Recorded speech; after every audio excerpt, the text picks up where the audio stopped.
We've got some breaking news for you on your screen. There's a change to the government's Sanchar Saathi mandate. Pre-installation on mobiles is not mandatory. Sanchar Saathi can be removed at will.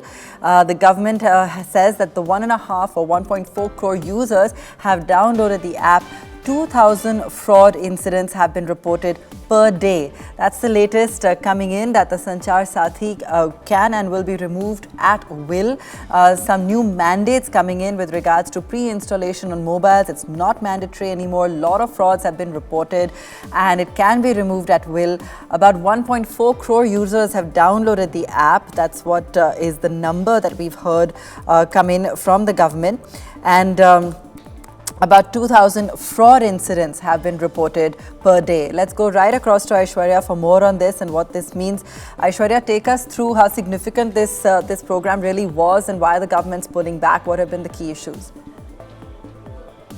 Well, the mandate earlier to pre-install this application, Sanchar Saathi, across made in India and imported smartphones was earlier given by the DOT on the 28th of November, including the likes of, Android devices and Apple, of course. You saw that they didn't want to be on board as far as pre-installation of this application is concerned. What the government right now is saying is that because there's increasing acceptance, remember yesterday there were about 10x or 6 lakh downloads of this application, and you saw a lot of hue and cry, a lot of negative comments coming in with allegations of snooping. Just in one day, we saw 6 lakh downloads of this application, and so the government is saying because of this increasing acceptance, they've now not decided to make the pre-installation mandatory for all mobile handsets. So, a big update as far as Sanchar Saathi is concerned. The air has been cleared. The whole matter about disabling, uninstalling has been put to rest by Union Minister Jyotiraditya Scindia also yesterday. And of course, they've also thrown some numbers that so far 1.4 crore users have downloaded this app and 2,000 fraud incidents are being reported per day as far as the Sanchar Saathi app is concerned. This is what their initiative was.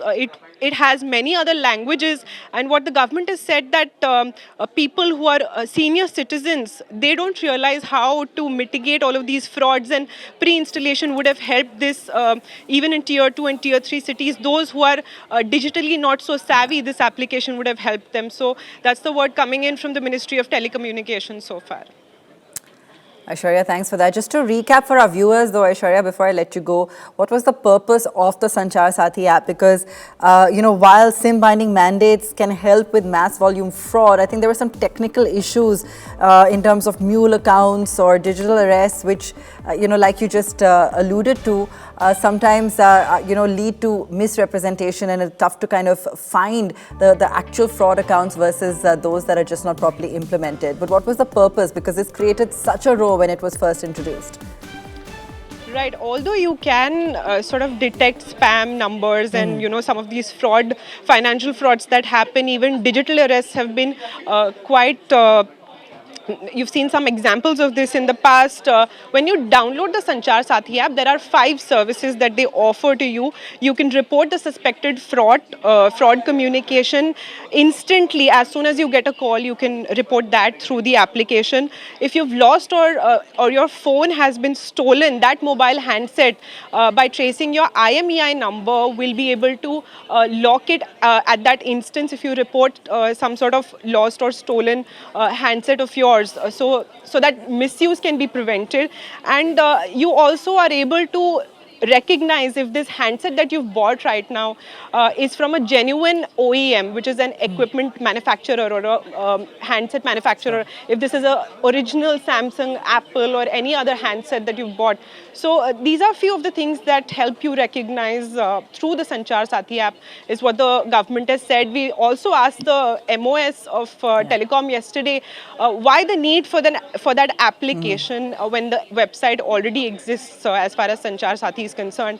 And he mentioned that the growing number of financial frauds, especially for those who are not digital savvy, is the reason and the purpose of the Sanchar Saathi app.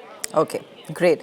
Thanks for joining us on that, Aishwarya. I think it gives everyone a really good perspective of really, what's happening with the Sanchar Saathi app.